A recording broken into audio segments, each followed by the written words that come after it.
Last mover advantage. पहिला नव्हे, शेवटपर्यंत टिकणारा जिंकतो. आपण लहानपणापासून एक गोष्ट ऐकत आलो आहोत. जो पहिला येतो तोच जिंकतो. शाळेत पहिला नंबर, शर्यतीत पहिला नंबर, व्यवसायात पहिल्यांदा सुरुवात करणारा. आपल्याला वाटतं पहिला म्हणजेच विजेता. पण थोडा विचार करा. आज नोकिया कुठे आहे? याहू कुठे आहे? ऑर्कुट. एकेकाळी हे सगळे त्यांच्या क्षेत्रात पहिल्या रांगेत होते. पण आज लोक त्यांची नावं सुद्धा क्वचितच घेतात. मग प्रश्न असा आहे, पहिलं असणं महत्वाचं आहे की शेवटपर्यंत टिकणं? लेखक म्हणतात, व्यवसायात फर्स्ट मूव्हर पेक्षा लास्ट मूव्हर होणं जास्त महत्वाचं आहे. आजचा हा धडा तुमचा व्यवसाय सुरू करण्याचा दृष्टिकोनच बदलून टाकेल. फर्स्ट मूव्हर म्हणजे काय? समजा तुमच्या शहरात सर्वात पहिल्यांदा एक कॅफे सुरू झाला. लोक उत्सुकतेने येतात, फोटो काढतात, रील्स बनवतात. व्यवसाय छान सुरू होतो. पण मालकाला वाटतं आता आपण जिंकलो. तो बदल करणं थांबवतो. नवीन पदार्थ आणत नाही, ग्राहकांचं ऐकत नाही, आणि काही वर्षांनी दुसरा कॅफे सुरू होतो. छान interior, live music, online order, loyalty card, आणि हळूहळू ग्राहक तिकडे वळतात. पहिला कोण होता हे कुणालाच आठवत नाही. लोकांना आठवतं आज सर्वोत्तम कोण आहे. लास्ट मूव्हर म्हणजे काय? लास्ट मूव्हर म्हणजे शेवटी बाजारावर विश्वास निर्माण करणारा, जो सतत सुधारणा करत राहतो, जो ग्राहकांच्या गरजा समजून घेतो, जो वेळेनुसार बदलतो आणि त्यामुळे अनेक वर्षे टिकतो. एका गावात दोन फोटोग्राफर होते. पहिला 10 वर्षांपासून लग्नाचे फोटो काढत होता. दुसरा नुकताच आला, पण त्याने ड्रोन वापरला, सिनेमॅटिक व्हिडिओ दिला, इंस्टाग्राम हायलाइट रील तयार केली, ऑनलाईन अल्बम दिला. ग्राहकांना नवीन अनुभव मिळाला. आज त्याच्याकडे 6 महिन्यांचं बुकिंग आहे. का? कारण त्याने उशिरा सुरुवात केली, पण चांगली केली. समजा दोन यूट्यूब चॅनल्स आहेत. पहिला 5 वर्षांपासून व्हिडिओ बनवत आहे, पण अजूनही जुने एडिटिंग, जुने थंबनेल, जुने प्रेझेंटेशन. दुसरा चॅनल आज सुरू झाला, पण प्रत्येक व्हिडिओमध्ये स्टोरी टेलिंग आहे, ॲनिमेशन आहे, माइंड मॅप्स आहेत, प्रॅक्टिकल उदाहरण आहेत. 6 महिन्यात दुसरा चॅनल पुढे जातो, कारण यूट्यूबला वय महत्वाचं नसतं, व्हॅल्यू महत्वाची असते.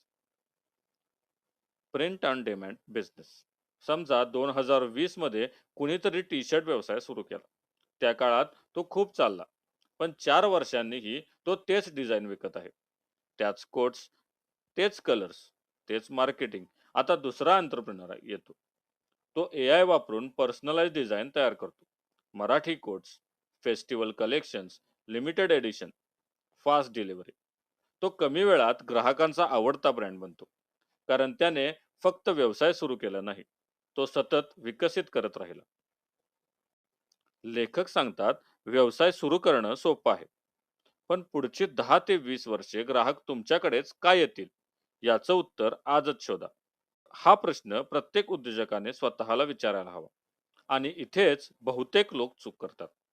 लोक विचारतात, मी बाजारात पहिला कसा जाईन? पण त्यांनी विचारायला हवं, मी 10 वर्षांनीही ग्राहकांची पहिली पसंती कसा राहीन? हा विचार लास्ट मूव्हर ॲडव्हान्टेज आहे. समजा एका विद्यार्थ्याने पहिल्या परीक्षेत 95% गुण मिळवले.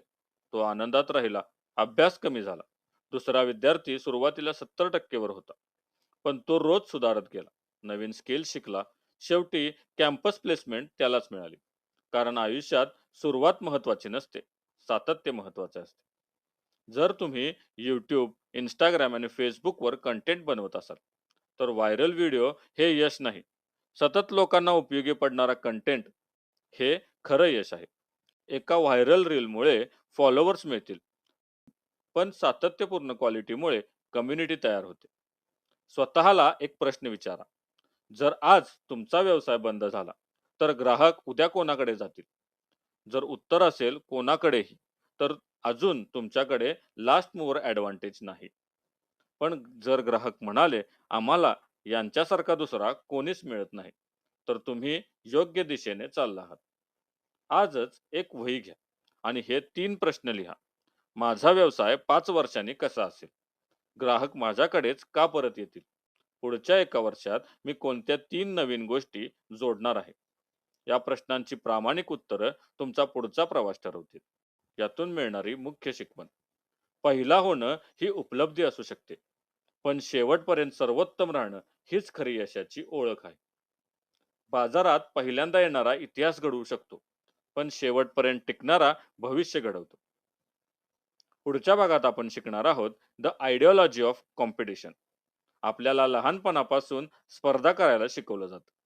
पण लेखक सांगतात, कधी कधी स्पर्धा ही यशाची वाट नसून अपयशाचा सापळा असतो.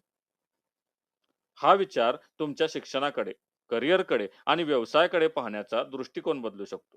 जर हा व्हिडिओ तुम्हाला आवडला असेल तर लाईक करा. कमेंटमध्ये नक्की सांगा, तुमच्या मते यशासाठी पहिला असणं महत्वाचं आहे की सातत्याने सर्वोत्तम राहणं. आणि अशाच दर्जेदार मराठी बुक समरीजसाठी टॉक विथ पुस्तक चॅनलला सबस्क्राईब करायला विसरू नका. पुन्हा भेटूया पुढच्या भागात. धन्यवाद.